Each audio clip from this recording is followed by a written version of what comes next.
Yo, what up? Welcome to another episode of the Oakland Warriors podcast. I'm Patrick, and I am joined by my buddy Aram in Toronto. What's up, Aram? Not much. Happy playoffs. Yeah, I'm super excited. So just so you all listeners know, Aram and I are doing a two-part playoff preview episode because there's just so much to talk about. The first part is primarily this part, which is going to be about your Golden State Warriors and what we think of them going into the first round against the Nuggets, how far we think they can go, etc., and all that good stuff.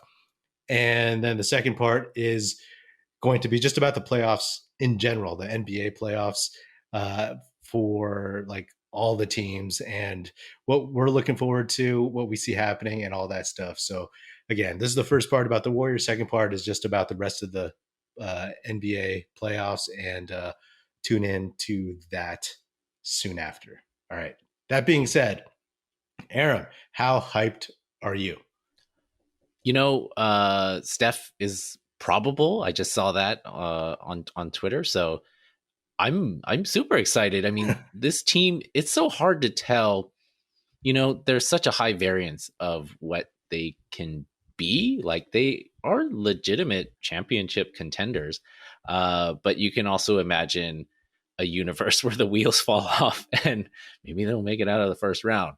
So, I mean, that's exciting in one way. It's stressful and anxiety inducing in another. So, but to see everybody back in the real playoffs, I mean, we had, you know, a hint of it in the play-in games last year, but as the play-in games announcers have frequently said this week, these are not playoff games. These do not count. So, so last year, even though it was kind of the hint of playoffs, it didn't count. So this is the real deal. And also, really, I want to see how some of these people, some of these players who are new to it, respond. So, you know, I know you already made your pick the other day, right? How are you feeling about that pick? Because that was a week ago. That was before Steph was coming back. And so, how are you feeling now? Yeah. So my pick was Warriors in 6, and I will stick to that. I mean, it could be Warriors in 5. I think the Warriors will win unless something catastrophic happens, because as I've said many times to you and on the show, is if Steph, Clay, Draymond, and now with the emergence of Jordan Poole, if those guys are healthy, I like our chances. There's that stat, right, of the championship, those three dudes, the core, Steph, Clay, Draymond, when they play, when they're healthy for a playoff series and they play each game, they've never lost, right? And I think I'll ride with that. Sure. You know, I mean, it's been 3 years since they've been in the playoffs, which is crazy. But, you know, to me, like, until that gets proven wrong, I'm good. There's so much experience there that, and then you throw in Iguodala when he can get on the court, that I'll ride with that. The reason why I'll still go with 6 is because, well, inherently pessimistic, sure. One. But 2 is Steph hasn't played in a while, so there may be some games where there's hiccups, and the high variance you talk about, as much as we've seen and we like a lot of the guys, there's just been a lot of high variance throughout the season. So you may not know what you're going to get. So I'm given a little bit of wiggle room there. Like, I feel like if it's a 6-game win for the Warriors, it's one of those where they maybe like get the first 2 and then lose the third and then win the fourth. And then, you know, like, it's not like one where they're ever down. You know, that's not what I think is going to happen. I think they'll be in control, but Jokic is good enough to win a game, or Wiggins' free throw shooting is bad enough to lose a game. Right? Yeah. Well, I mean, a couple of things, you know, not to be the negative Nelly, but to double down on your pessimism is like, you know, despite the stat of when they're healthy and they all play, they never lose. It's also like, well, it's going to happen at some point, right? But let's or not. They might just go out like one of them's injured, and then no, don't say that. I'm talking. That's even. I'm worse. Like in 5 years. In 5 years. Okay.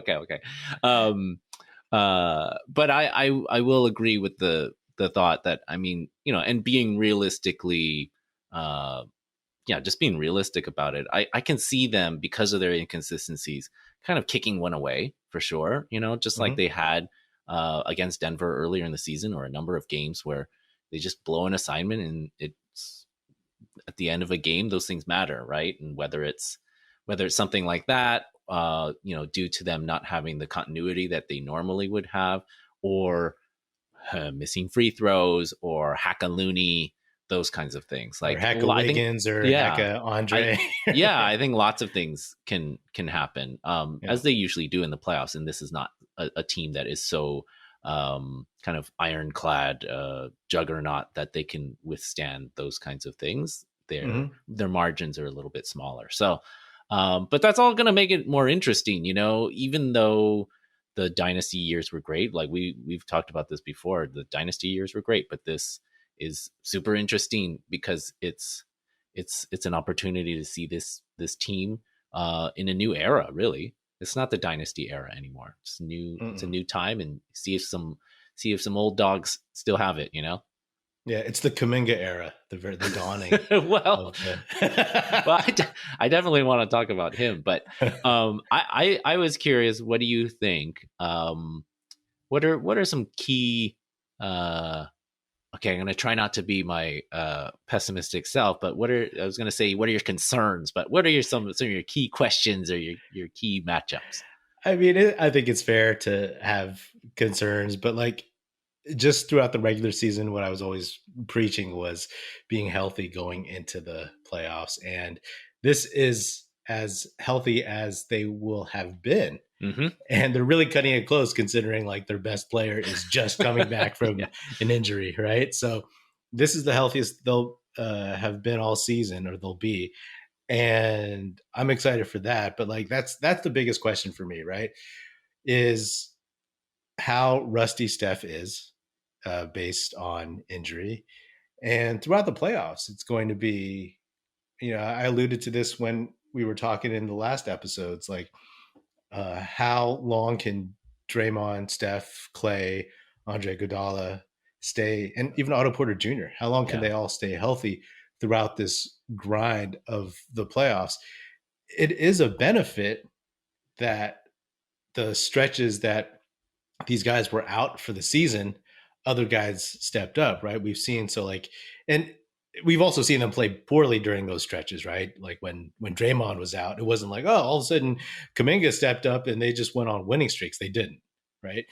When Steph went out, the Warriors looked bad Mm, until the final stretch of games. They beat Utah, they beat Sac, Lakers, whatever, and they played basically bad teams. So what's real? Like that's a concern, right? You talked about that already, just the inconsistencies, and also like like is Jordan Poole going to go back to the bench? I'm guessing yes, because you're not going to all of a sudden send Andrew Wiggins to the bench yeah. or start against Jokic without Kevon Looney. And so is Jordan Poole? Is he going to be fine? I think he will be, but we don't know. We all we Mm-hmm. know is that when he came off the bench before, he was a little iffy.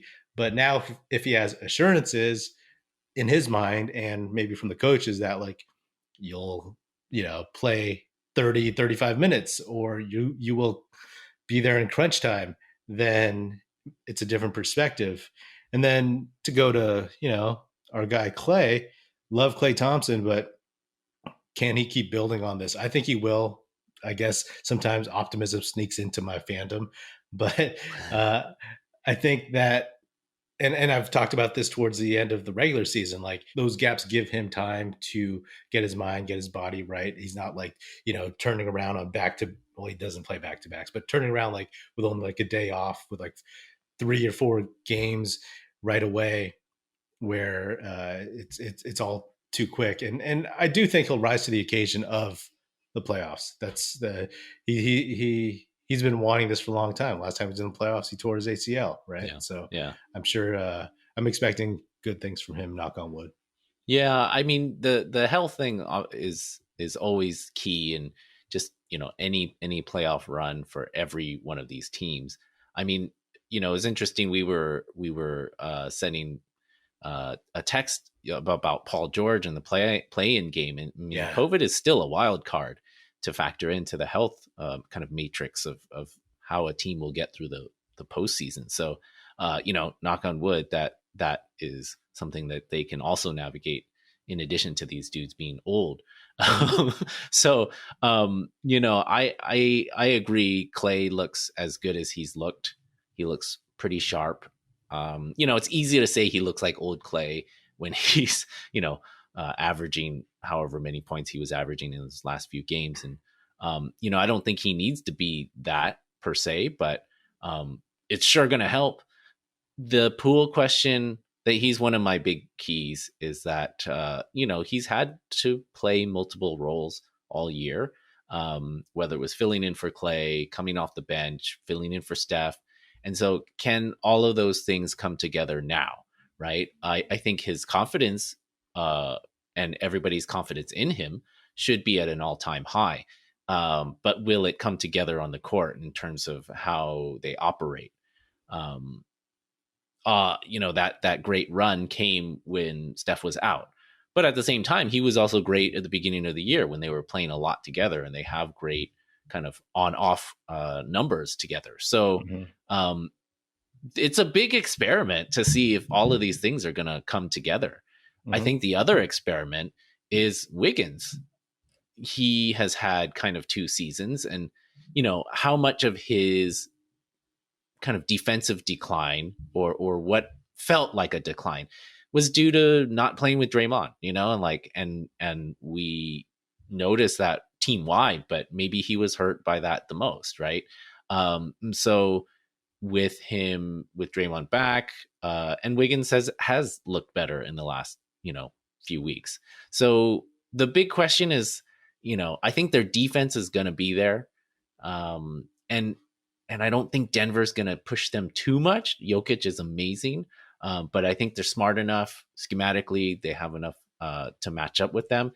So a big thing is, do they have enough scoring? Which is always weird to say with such good shooters. But can Poole and Wiggins give that supplemental scoring, right?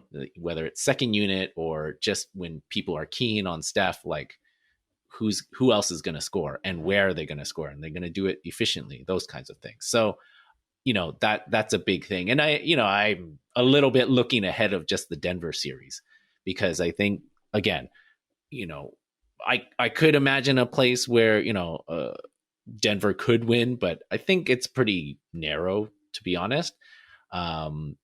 So looking ahead for a long run, I mean, Poole and Wiggins are absolutely the keys. Yeah, I agree with that 100%. I mean, the thing is, it's like, if you get Poole or Clay hitting shots, I mean, the assumption is Steph is going to be scoring 30-ish points a game. And if you get Poole or Clay, then you'll be in a decent spot. Wiggins, yeah, I mean, I just want him to play some defense and hit 40%, 35% of his threes and give us that, because obviously Poole has stepped over him in terms of like the scoring hierarchy and everything.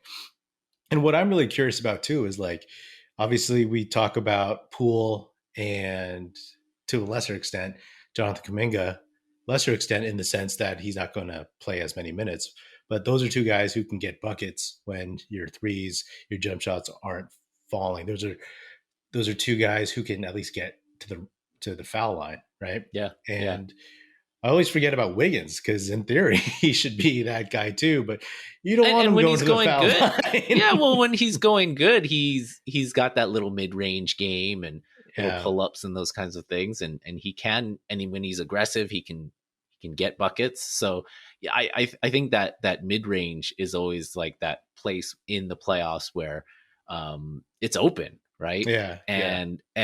But an encouraging thing is that we have Clay to do that as well, and he's been hitting those shots pretty well in this lead up to the playoffs. I mean, if you think about last year, in those play-in games, a lot of pressure, like Wiggins wasn't bad. So I'm optimistic that he'll kind of at least match that level. But, you think about last year's team, like there wasn't anybody that you could really rely on to score. Mhm. You had Steph and hopefully somebody else will step up. But Kent Bazemore. well, yeah, a few shots. Um, but I think who's going to score and who's going to fill in that supplemental scoring. There's just a lot more options. A Oh, yeah. Poole a year later. Clay is back, right? So Yeah. it's a little bit less of a worry. I mean, it's one of those things that we can't really be definitive because we just don't know. We haven't seen this team together at all. And Yeah, that's literally. true for a lot of teams, right? Like Denver's missing Michael Porter Jr. and Jamal Murray. So these guys, it's like, oh, yeah. We can rely on Poole maybe, right? Because we don't know for sure, right? Because we haven't seen him succeed coming off the bench with Steph and Clay and everybody back. Clay, we don't know because of his inconsistencies, and Wiggins because of his inconsistencies. Steph because he's coming off of an injury and he was shooting poorly, the poorest stretch of his career. Poorly for him, great for anyone else.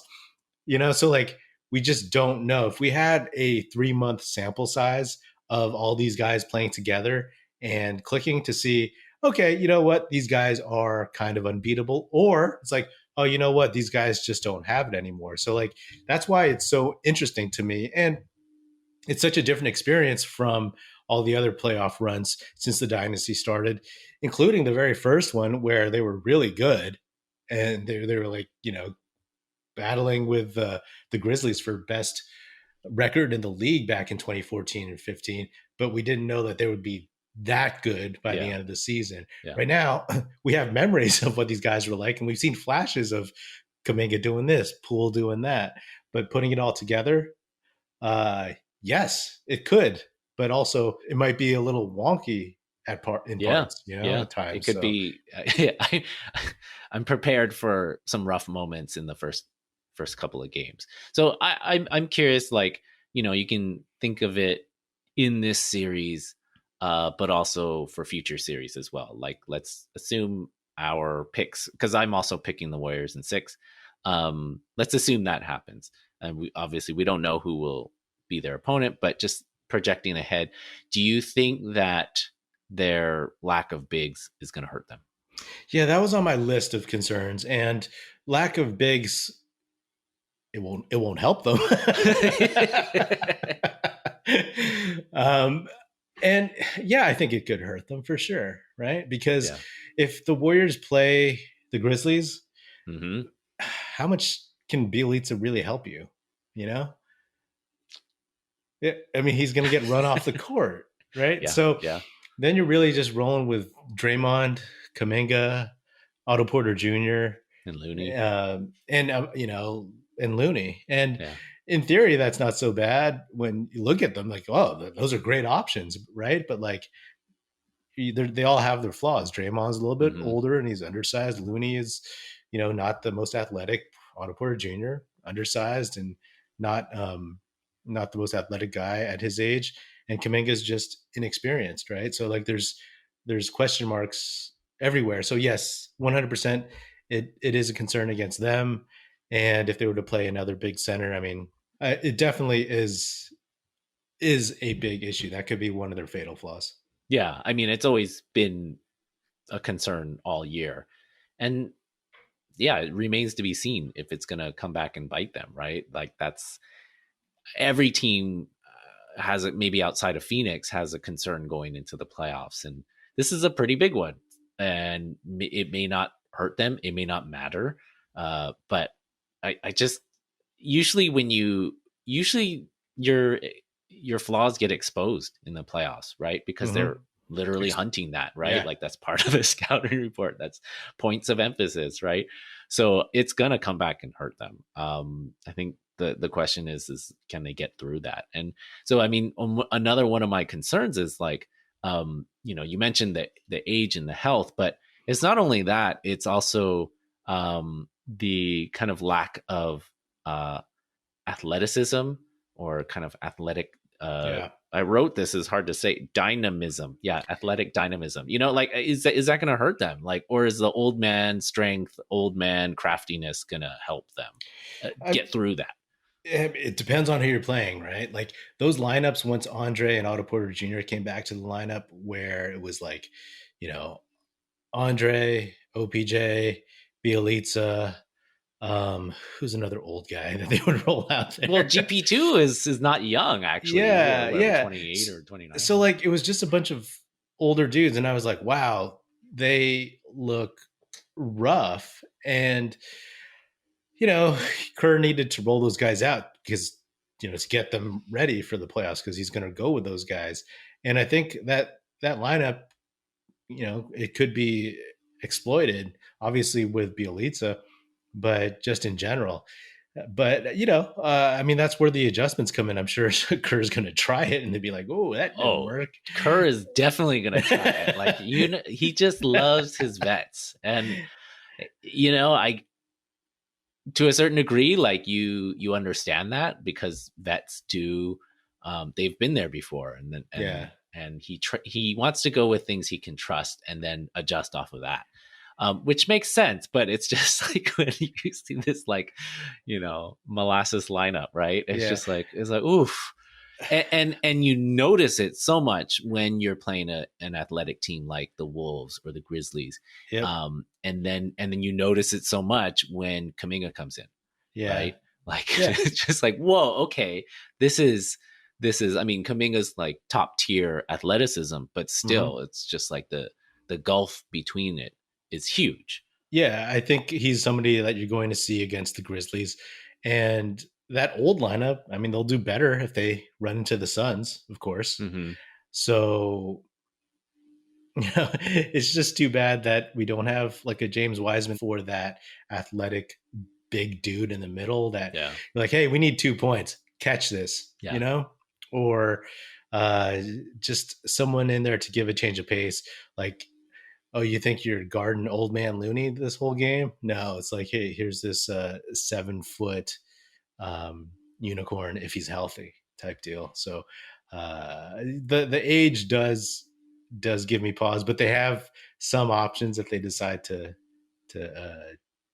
go with a younger, more athletic guy if they need to. Yeah. I mean, they definitely have way better options.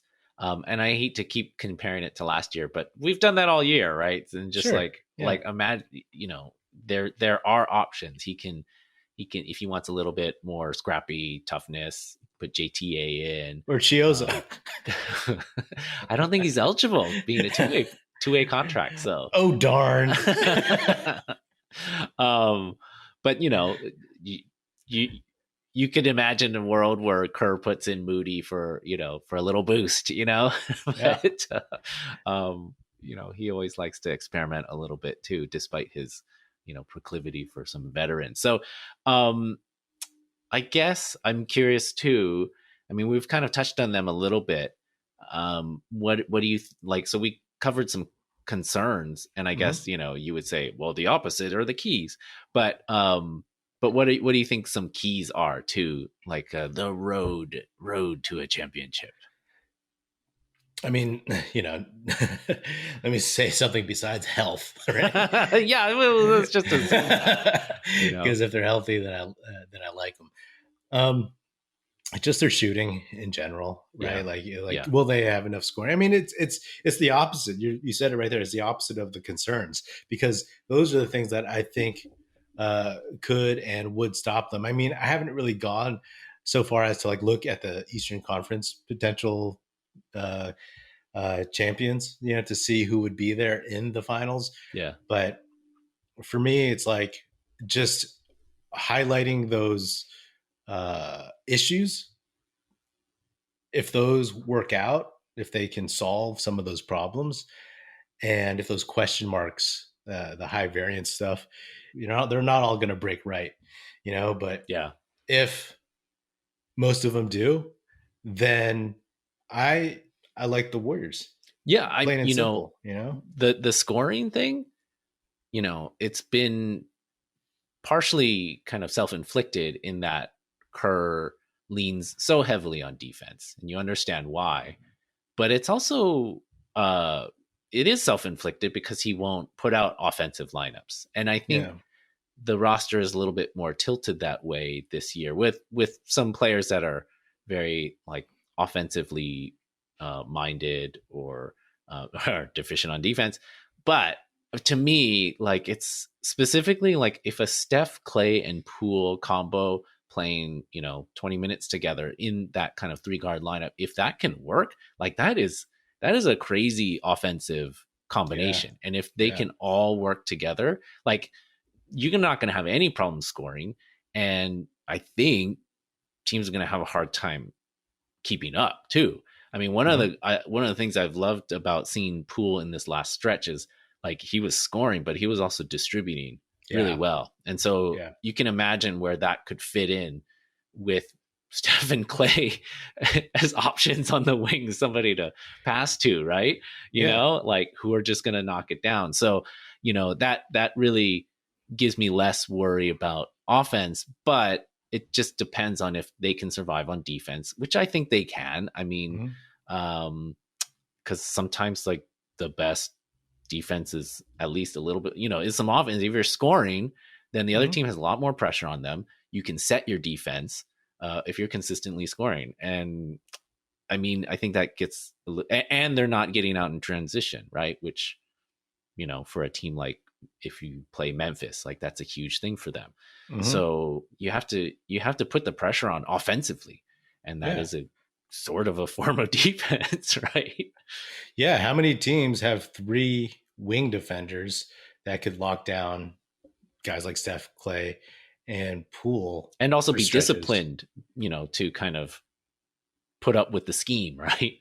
So because it's not just about like locking them down, it's like sticking with like coverages and all these and actually then you'll have 3 guys. How many of them on the other team can actually defend and then score? To keep up. And the Poole thing is something I've thought about, right? Because I was like watching the Wolves Clippers game, and I thought about the draft of 2020 and Wiseman, Edwards, and LaMelo. And when I used to talk about or when I used to entertain the idea of the Warriors drafting LaMelo Ball, I was like, I don't see it, but I can see a future where they have this point guard who, as Steph and Clay get older, they're off ball and they're just like running crazy, around screens, and LaMelo Ball is just hitting them and they're running transition, all this stuff.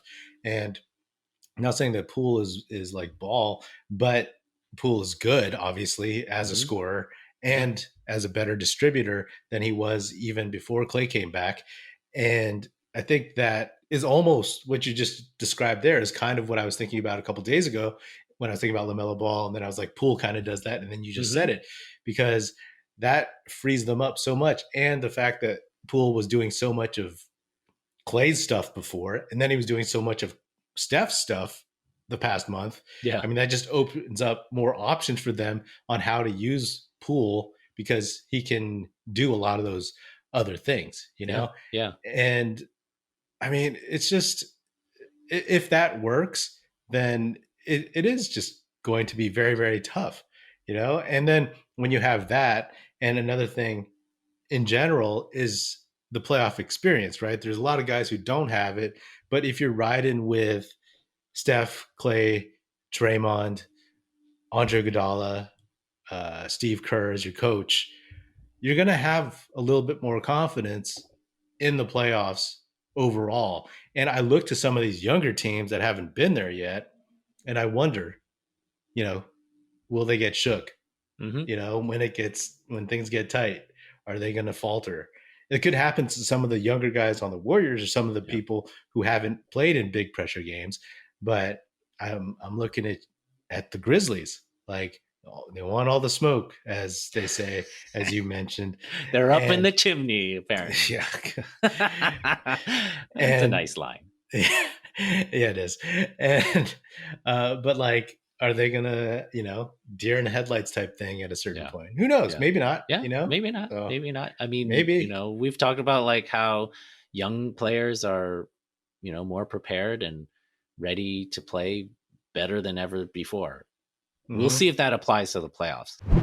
The NBA playoffs mean next level basketball. Get in on the first round action with DraftKings Sportsbook, an official sports betting partner of the NBA. This week, new customers can bet $5 on any team to win and get $150 in free bets instantly. You win no matter what. All DraftKings Sportsbook customers can also bet on NBA hoops with same game parlays. Combine multiple bets from the same game for a bigger payout. The more legs you add, the more money you can win. Plus, each day of the first round, get a risk-free bet up to $10 if your same game parlay doesn't hit. Download the DraftKings Sportsbook app now. Use promo code TBPN. Bet $5 on any NBA team to win their game during the first round of the playoffs and get $150 in free bets instantly. That's promo code TBPN at DraftKings Sportsbook, an official sports betting partner of the NBA.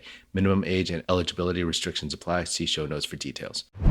This kind of segues into one of my other, I guess, keys is like, and it's kind of the counterpoint to whether or not like lack of bigs will hurt them. Is like, and we've seen this game plan before, is that it's like the old saying is like styles win fights, right? Mm-hmm. And that's true, right? I feel like in the Warriors championship runs, it was always about forcing the other team to play their style, right? Because you play your style the best, right?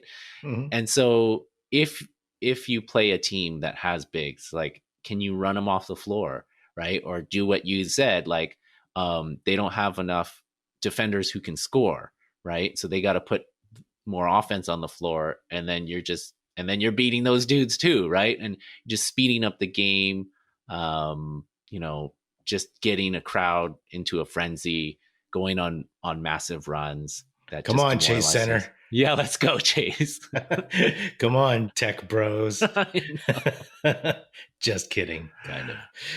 Yeah, no, I feel you, man. I feel you. Like there's that's what makes it so fun, right? Like the fun of like the dynasty years was like, oh man, can we win this title in only 16 games? Or like how amazing can we be? But there's certain challenges and certain senses of assurance, I think, in going to these playoffs, which makes it so it's just so unique compared to the dynasty years. And I've said this before too, like I'm just excited to see those 4 championship core dudes in the playoffs. Like it'll be such a settling experience, at least for me.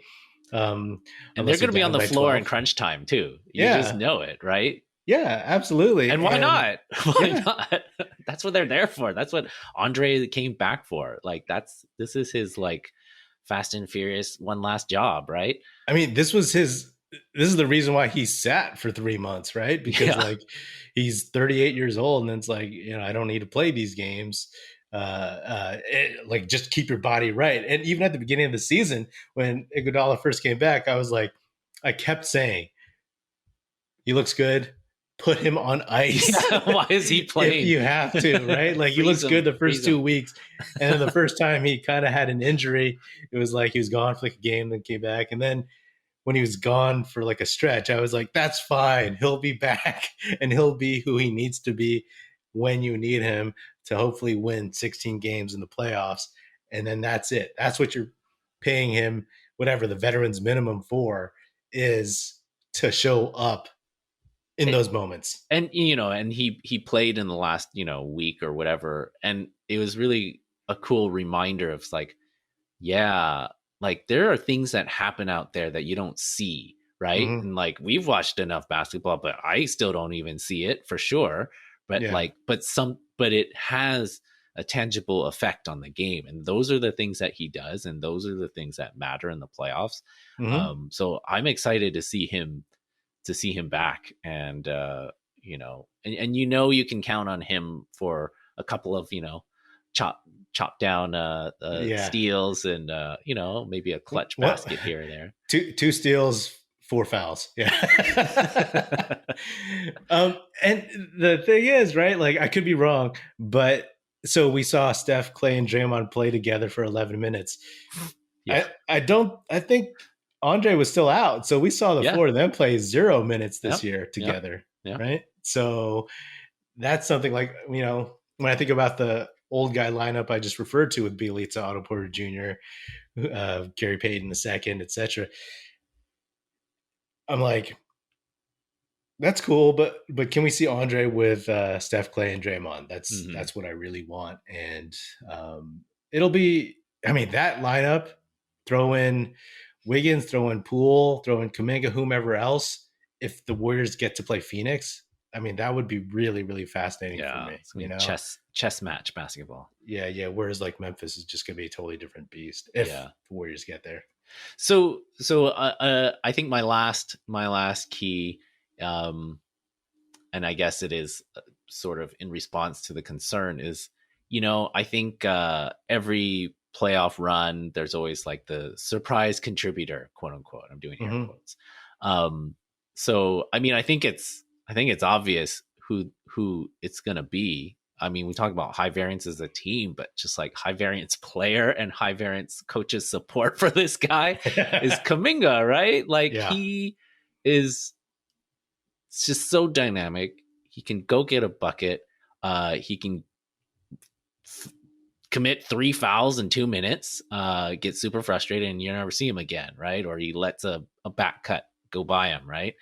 So I think it's going to be really interesting if he can be this like huge X factor, because he does so many things that they don't have, and they've been saying that all year. It's like, yo, this guy has something, and hopefully we can deploy it, right? And this is the time to do it. Yeah. I hope so. I mean, in every scenario, like I would love to see him out on the court. I understand why Kerr might not play him as much. I mean, the main reason is because guys are back. They're healthy, right? Andre pushes him down the line. Draymond pushes him down the line. Otto Porter Jr. and then forcing Bielitsa into the rotation pushes him down. So all those dudes have pushed him further down the depth chart, but you're going to need him because one of those guys is going to get hurt. I mean, honestly, like if they have a long run, right? Yeah. And he's going to come in and, I get to some extent why Kerr has been like, not just playing him less. Actually, I do get that because he wants to get Andre with all those other guys as much as possible in this lead up to the playoffs. But like verbally, like what Kerr is saying, I get it. Like I don't.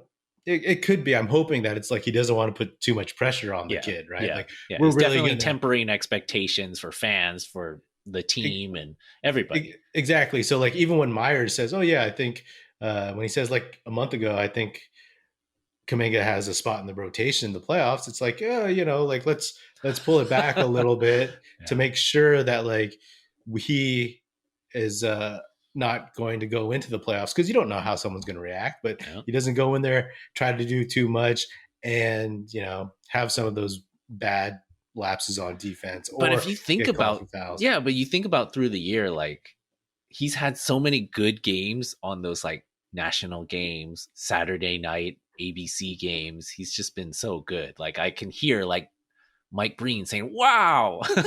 Yeah. So, and I can hear Grant Hill compare him to Bo Outlaw. Good. Did you catch that on Bo Outlaw? Did you catch that when that happened? No. Okay, it was earlier in the season, and he compared him to Bo Outlaw from his days in Orlando. And I think good player, Bo Outlaw, good player. And I tweeted about that, and everybody else did too, because it was like, "Duh, that is a terrible comp." But then it was funny because he kept backtracking from it in the game. Yeah. He tried to explain it like later, And what I mean is, But that being said, I think, he's going to be like an important player if the Warriors are to get far, plain and simple. They're going to need that guy to do things. And I'm expecting that he will have a very, very solid coming out party. I mean, like, I think so too. The only other guy ahead of him in the draft is Scotty Barnes, who's in the playoffs, right? So you have him, you have Kuminga, and then I think you go to Zaire Williams, right? And And I don't know I don't know whoever else is after that, if there's any other lottery guys in the playoffs. But you know, I feel like people haven't really slept on Kuminga, but like when you watched him, I'm guessing you probably didn't, but when you watched him in the rookie game in All Star Weekend, it was just like, oh, he's not like one of those guys. Like Yeah. he doesn't know anybody that well, and he wasn't like really showcased that much. But there's people who don't realize how good he is still, Hmm. Hmm. and I would love for him to kind of take that little mini step, both him and Poole, right? Like for the future of the franchise, I know that's not the priority right now in terms of the playoff day to day, but I hope that Kaminga gets minutes because that's Hmm. going to be huge for him, his growth, and moving forward after that. And I also get Kerr not committing to Kaminga because like what are you gonna like? Andre Iguodala is gonna be like, "Yo, why are you saying that? Like, why are you really gonna do that? This kid's half my age. Like, you're really gonna play him this much? This is my last year, and you're you're putting it on this." I think all of Warriors fandom is thinking about Kaminga and really wanting this, and we'll see how it comes along. I mean it's no secret for people who have been watching the whole season, but I think to a lesser extent, or maybe not lesser extent, is GP2. I think he's going to be super important in this Yeah. playoffs, just as a guy who can be that point of attack defender. Um, they don't if they play Memphis, they don't guard Morant very well. Nobody does, but he's had his moments against him. Mhm. You kind of wish he played in the play-in game last year Yeah. against the Grizzlies, and it's just going to help on any kind of dynamic guard. Um, Hmm. and if he can get a few dunks, and he's just so good around the basket, he catches everything. Amazing He's touch around the amazing basket. touch around the rim for like a whatever 6'1" or 6 foot tall he is, and then Mm-hmm. hopefully I hit a few of those corner threes, and then we're good, right? Mm-hmm. I mean, I love that guy, and I love the story. I want it to be part of this championship run in a positive way. Yeah. I mean, honestly, outside of the main vets and the youngsters, the draft picks over the last couple years, like Gary Payton II is the one guy I want them to keep if possible, Yeah, for next yeah, season, just because he has a very, very specific role. And sure, he got a little bit banged up this year, but he doesn't seem injury prone or anything like that. He just yeah. seems to get banged up, and they pulled him back. So I would love to see him back next season, and I have so many thoughts about next season already. Don't talk Um, about next season now. Come on, we're on the eve of the playoffs. yeah. Do you have any major concerns about the first round? I don't want to sound too confident, but no, not really. Other than, oh, it might be really ragged, and then they could drop a game or two because of that. Yeah. But even that, even if it's ragged, I think they'll be in the game. I Yeah. don't see them getting blown out. Yeah. Um, yeah, outside of your normal concerns, it's like, yeah, I again don't want to be too overconfident. Anything can happen in sports, but no, I don't. I'm not too worried. I'm Yeah. definitely worried about the future rounds. Yeah. With the Nuggets, like the Nuggets haven't seen this Warriors team, neither have we. But it's funny, right? Because you try to think about the Warriors, and everybody's like, "Oh, the Warriors aren't good enough." But have you seen who's going to be playing, like the lineup that's going to be playing in the playoffs versus who they've been playing, for 2022? And you were saying like, we if we had seen a longer sample size of this team all together for 30 games or whatever, if we had, I'm fully confident we would have been competing for a number one seed. You Yeah, know, like yeah, just in terms of like what we saw earlier in the year, when they had that time to ramp up into getting that continuity, and then injuries happened and transitions and reintegrations and whatnot. like, then yeah, there were some ugly games, but like if you can get this team firing on all cylinders, man, it's going to be fun to watch for sure. And in a lot of ways, like this Nuggets team without Michael Porter Jr. and Jamal Murray, with like their one MVP caliber star, it's like I feel like we've seen those kinds of teams play against the Warriors in the playoffs during the dynasty, right? Whether it was like the AD Pelicans or even the Blazers, you know, different position, but like it's like, okay, if there's that one guy, you know, you can game plan around that. Are you concerned at all about a potential Jamal Murray comeback? No, because we saw how hard it is to come back from an injury, and it's not like Steph being out for a month with like a sprained foot. Or even KD being out for a couple months with a MCL. This is an ACL. He's been out for, I think, like April of 12th was when he got hurt last year. It's been a year. Yeah. Yeah. So I don't know if I would do that if I were them. You know, I wouldn't either. Honestly, like I would love to see a healthy Warriors team play a healthy Nuggets team. To me, that's like a 1-2 battle next year. Yeah, they've got a great future. So yeah, so why? I feel like don't risk it.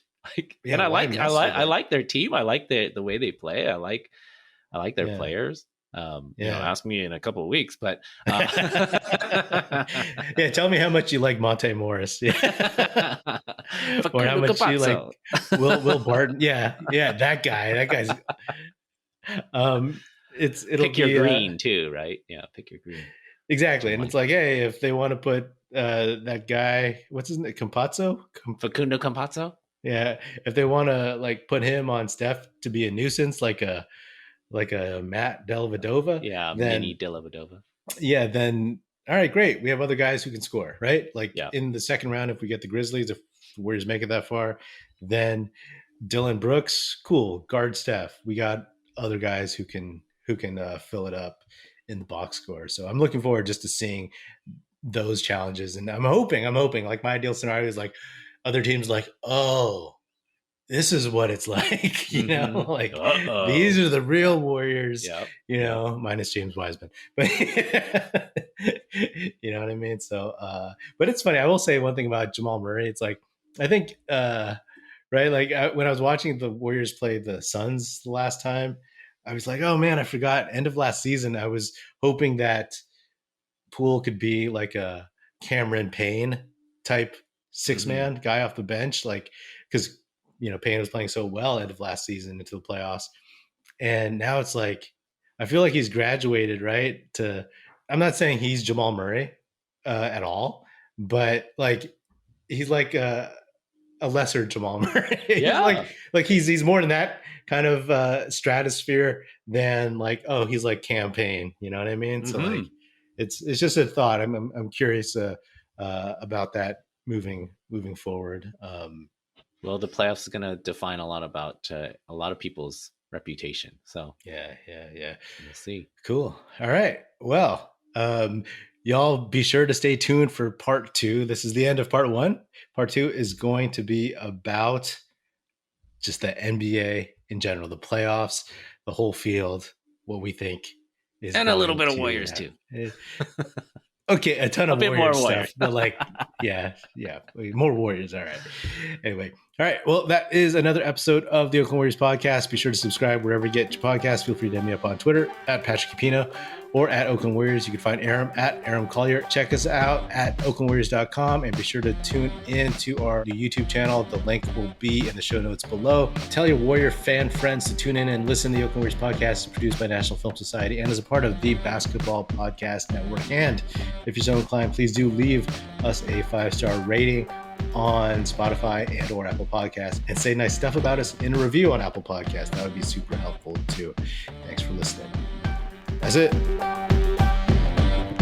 Music in this episode provided by Paper Sun. Special thanks to Paul Amardo for production support.